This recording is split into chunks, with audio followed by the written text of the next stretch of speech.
Why are you feeling off balance? I'd love to dive into this and help you out and try and figure out what's causing your balance issue.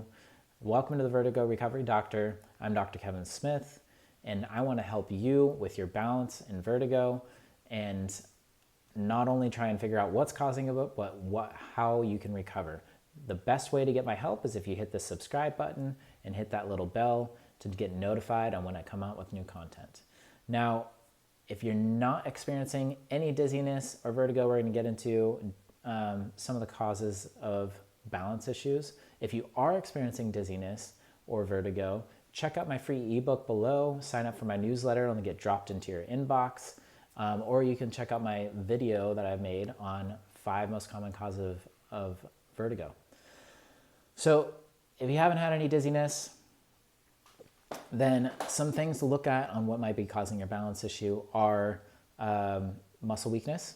So that one, especially in the ankles, especially if you have some kind of peripheral neuropathy, if you've been diagnosed with that, if you have numbness in your feet, that where the nerves aren't functioning as well as they used to, and maybe you're not getting that innervation or signals sent to the muscles that are going to help to activate those muscles, leads to weakness, that can be causing a balance issue. If you're having some medications can cause balance issues as well. Stress and anxiety sometimes can cause balance issues. Posture, so if your posture is off, that can affect your distribution of your weight, and that can lead you to feeling off balance as well.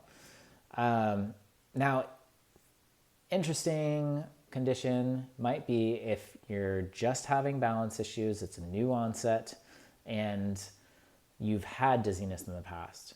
So one problem that you could be experiencing is if you've had a history of dizziness, maybe at some point in time you had a vestibular neuritis, inflammation of the nerve of the inner ear, and you recovered from that. Maybe you had some balance issues, but then it got better. And then maybe all of a sudden you have another onset, no dizziness, but just problems with balance. What could have happened is that the other ear had some kind of vestibular neuritis, inflammation of the nerve of the inner ear. And the reason you didn't have any vertigo is because now both sides are sending signals that are kind of similar in strength. So the reason you had vertigo the first time or dizziness is because one was weakened and one was sending a stronger signal, a normal signal. Now, if you fast forward and you have the other side affected, now they're both weakened, but now your just balance is terrible. So that's one thing to look at, is if you have what we call bilateral vestibular hypofunction, hypo, low, not functioning well, that can cause balance issues as well.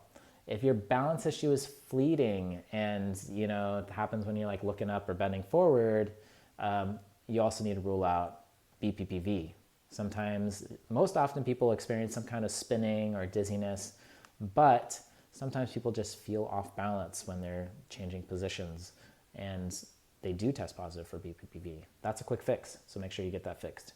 Another issue you could have if you have a history of migraines and you're experiencing some kind of vestibular migraine, where maybe you're not having too much dizziness, you're just feeling off balance.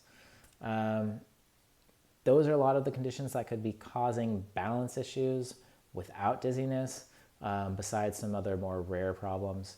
But if this was helpful for you, please hit that subscribe button, and please reach out to me if you have any questions. I'd love to help. Thank you for watching.